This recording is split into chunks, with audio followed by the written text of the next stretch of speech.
Hello, today we're going to compare the basic pneumatic model, the copy of the GRS G8, with the Art Graver 3rd generation, which is a replica of the Jura model. This comparison is based on my personal experience only. You can notice that when it's turned on,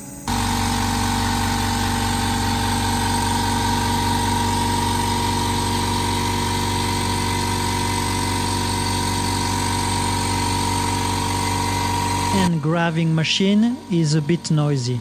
The sounds get louder every 15 minutes when the compressor starts running. It really depends on your environment, but overall it's still quite loud, even with the low decibel compressor. The Art Graver 3 is very quiet. It doesn't make any noise at all, which is really pleasant to work with. You can clearly hear the difference in sounds compared to the pneumatic handpiece. 1-0 for the Art Graver 3rd generation. The holders of the pneumatic graver are slightly larger, which makes it easier to insert engraving tools like gravers. However, the holders of the Art Graver 3 are much smaller in diameter.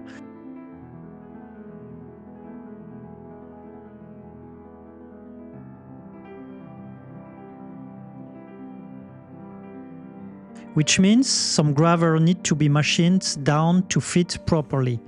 Maybe they sell their own tools, I don't know, I'm not sure.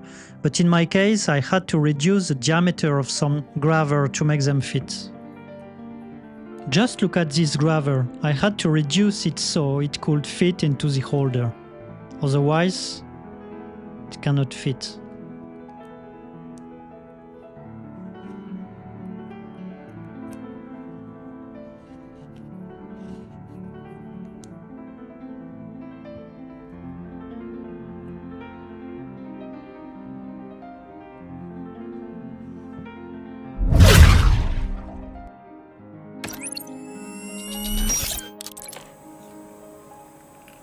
Let's now move on to the practical use and handling of these two machines.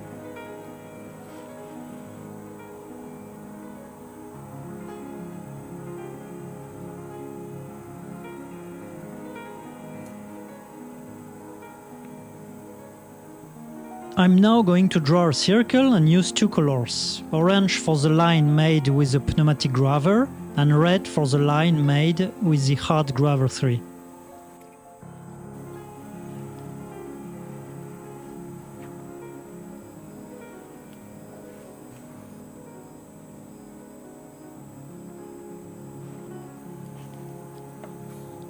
I'll start with the pneumatic graver.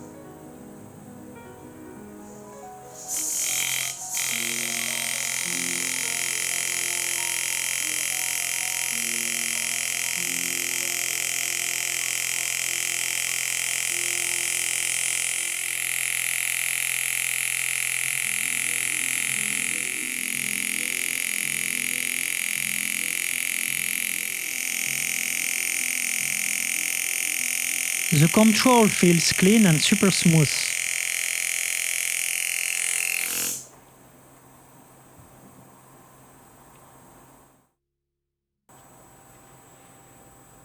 Now with the Art Graver 3, the feeling in the hand is completely different. There is a stronger impact sensation, but the control is still there, just as good and precise.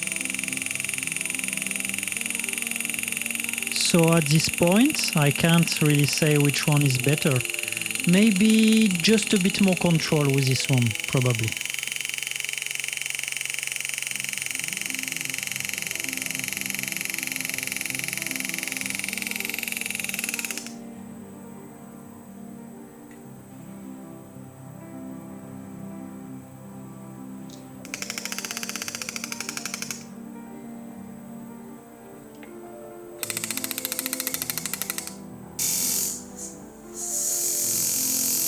I don't see any big difference in the finish. The line is not perfectly even, but that's okay. What I want to check is how clean it is, and it's shiny everywhere.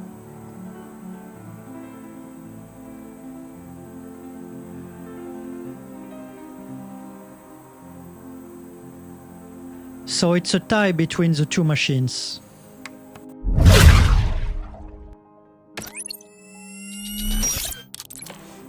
Now let's see which one is more powerful in terms of impact. I like using the Pneumatic Graver Max because it has a really solid impact power. It lets me close prongs and do clean hammering work almost as good as with a real hammer.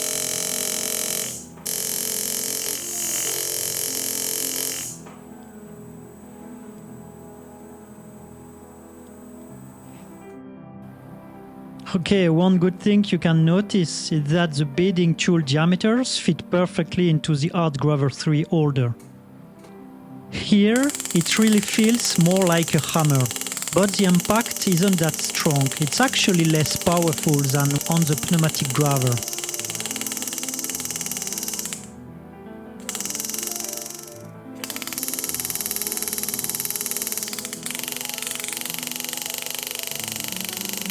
Okay, the Pneumatic Graver is more powerful in terms of impact.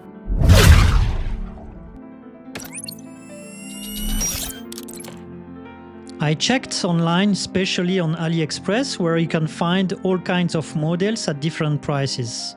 You can get the Art Graver first and second generation for much less, around $400.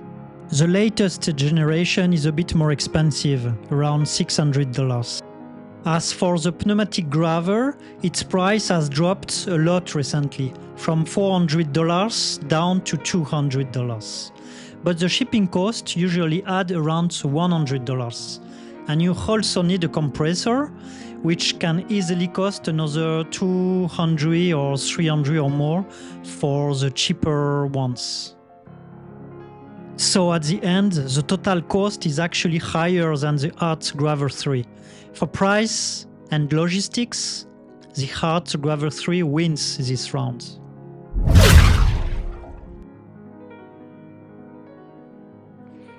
There is really no clear winner between these two machines. It all depends on what you need and how you work. If you focus mainly on engraving, the Art Graver 3, or maybe the previous generation, I don't know, I didn't use it, is the better choice. Quite smooth and comfortable. But if you do more hammering or jewelry work, where you need to push and move metal, the Pneumatic Graver gives you more raw power. So it's all about your own setup, your space, your noise tolerance, and the kind of jobs you do. Honestly, right now I'm happy to have both machines on my bench. I hope this helped you see things a bit more clearly. But in the end, the choice is yours. See you soon in the next tutorial video. Bye.